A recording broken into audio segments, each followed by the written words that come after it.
नमस्कार, मी Suvarna zone kitchen मध्ये तुमचं परत एकदा अगदी मनापासून स्वागत। सगळ्या सबस्क्रायबरचे धन्यवाद, सगळ्या व्ह्यूअर्सचे मनापासून आभार। आज आपण खूप छान अशी रेसिपी बघणार आहोत, ती म्हणजे सुशिला। पारंपरिक रेसिपी आहे, तोच मी आज तुम्हाला दाखवणार आहे। बऱ्याच लोकांना पोहे खाल्ल्यानंतर उन्हाळ्यात पित्ताचा त्रास होतो, तर त्या लोकांसाठी खास असा आजचा सुशिला आहे। तर त्यासाठी आपल्याला लागणार आहेत मुरमुरे। तर मी इथे 200 मुरमुरे घेतलेले आहेत।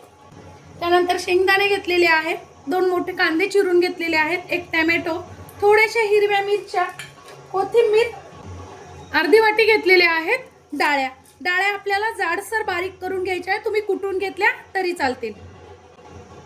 आता आपल्याला काय करायचं आहे, पोहे जे आहेत ना ते पाण्यात थोडे 1-2 मिनिटासाठी फक्त भिजवून घ्यायचे आहेत। बघा, सुशिला म्हटलं ना की मला माझ्या मुलीची लहानपणीची आठवण येते। ती माझी मुलगी म्हणजे तितिक्षा आणि तिची मैत्रीण तन्मया। माझी मुलगी 5वीला असेल, दोघी जणी मैत्रिणी। तर दोघींनी मी जरा बाहेर गेलेली होती आणि दोघींनी घरात सुशिला बनवायचं ठरवलं। तिची मैत्रीण म्हणे मला येतो बनवता, तर तितिक्षाही म्हटली हो ठीक आहे आपण बनवू। दोघींनी घरात पहिले बनवला, खूप तिखट झाला, मग त्यात खूप साखर घातली, मग तो खूप गोड तिखट काहीतरी चव वेगळीच लागली। आणि घरात एवढा राहाडा करून ठेवलेला होता, त्या गॅसवर खूप सांडून ठेवलेलं होतं, पोहे सगळीकडे ओले करून ठेवले होते। आणि सगळ्यात महत्त्वाचं म्हणजे त्यांना प्रमाण समजत नसल्यामुळे त्यांनी सगळे मुरमुरे जेवढे मी घरात 1 किलो आणलेले होते तेवढे सगळे भिजवलेले होते।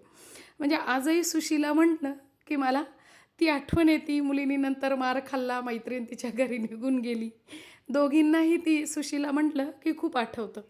तुमच्याकडे पण अशी काही आठवण असेल तर नक्की सांगा। फक्त थोडेसे हलक्या हाताने आपल्याला हे दाबून काढून घ्यायचे। आता मी कढई घेतलेली आहे आणि कढईत तेल टाकून घेतलेलं आहे। आपल्यात सगळ्यात पहिल्यांदा काय करायचं आहे, आपल्याला तेलात थोडेसे दाणे तळून घ्यायचे। थोडेसे आपल्याला दाणे छान कुरकुरीत करून घ्यायचे, म्हणजे छान लागतात। तुम्हाला जर कुरकुरीत आवडत नसेल तर तुम्ही डायरेक्ट फोडणीत दाणे टाका।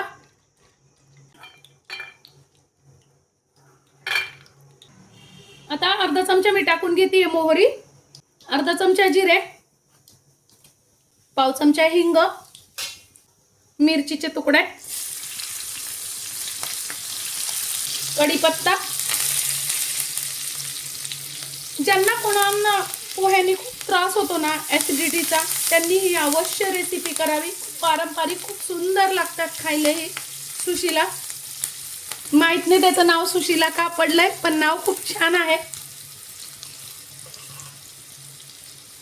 आता टाकून घ्यायचा आपल्याला कांदा छान आपल्याला परतून घ्यायचा आहे। खूप असा हे नाही करायचं आहे, थोडासा कच्चाच ठेवायचा आहे। कच्चा कांदा यात थोडं छान लागतो। अगदी 2च मिनिटं परतायचा आहे। तुम्ही जर कांदा खात नसाल ना तर तुम्ही यात बटाटा, कोबी बारीक चिरून घालू शकता, कोबी बारीक चिरून किंवा किसून घालू शकता छान असा। बघा 2 मिनिटं झालेले आहेत। आता टाकून घ्यायचा आहे टोमॅटो।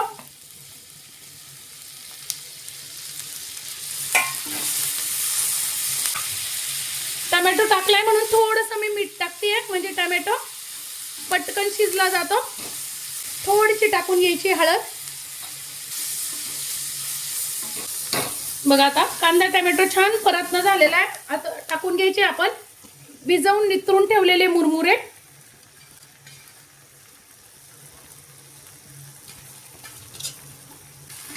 फ्रेंड्स, तुम्ही जर ही रेसिपी एकदा केली ना तर तुम्ही पोहे खायला विसरून जाल, इतकी सुंदर लागते ही।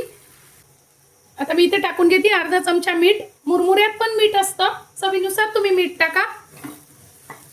आणि पाव चमचा साखर। साखर ऑप्शनल आहे, आवडत असेल तर टाका, छान लागते। पण कडे जर लिंबू असेल ना तर यात अर्ध लिंबू पण पिळा।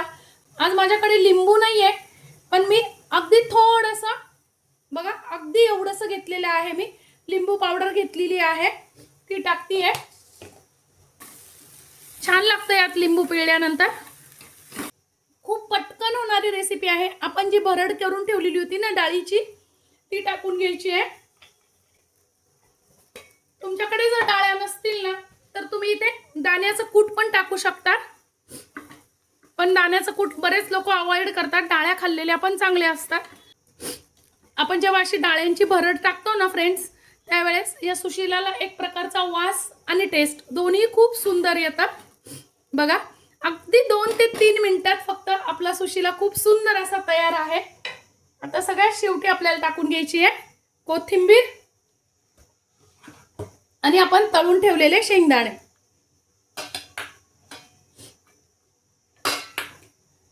ओ वा, बघा काय मस्त असा आपला सुशिला तयार आहे।